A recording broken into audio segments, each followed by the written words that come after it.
Hi, everyone.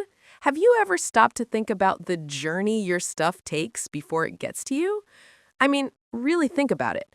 From the coffee that kickstarted your day to the phone in your hand right now, it's a fascinating, almost invisible dance that happens around us 24/7.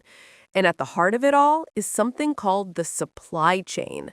Now, I know what you might be thinking. Supply chain sounds a bit corporate, maybe a little dull. But trust me, it's anything but. It's the invisible engine that runs our world, a massive global network that connects all of us. At the end of the day, it's simply the complete story of a product, from its very humble beginnings all the way to you, the happy customer. So, how does this all work in the real world? Let's get down to brass tacks. Imagine your favorite t-shirt. It didn't just appear out of thin air. Its journey likely started with cotton grown in a field maybe thousands of miles from here. That cotton was harvested, spun into yarn, and woven into fabric. Then that fabric was dyed, cut, and sewn. But here's the kicker. It's not just the t-shirt itself. Think about the buttons, the thread, the tag on the collar. And get this. Each one of those tiny components has its own mini supply chain. It's like a Russian doll of logistics.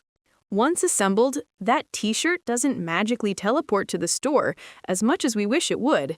It's packaged, loaded onto a truck, maybe put on a massive ship to cross an ocean, stored in a warehouse, and then finally driven to the retail store or shipped directly to your door.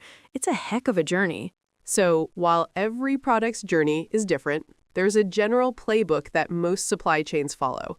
Think of it in 5 key stages. Planning, this is the brains of the operation. Figuring out what to make and how much.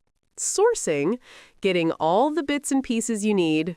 Making, the actual production. This is where the magic happens. Delivering, the final sprint to get the product to the customer. And of course, returning. Because let's face it, sometimes things just don't work out. Okay, so what's the big deal? Why should you care? Put simply, a good supply chain means you get what you want when you want it without breaking the bank. It's all about making customers happy. But when the chain breaks, boy, do we feel it. We've all been there, right? Staring at an empty shelf where your favorite snack should be, or endlessly tracking that out-for-delivery package that never seems to arrive. It's a real headache. So here's a little challenge for you. The next time you pick something up, just take a second. Think about the incredible, almost miraculous journey it took to get to you. At the end of the day, the supply chain isn't just about boxes and trucks. It's a massive story of global connection and human ingenuity. Pretty amazing, isn't it?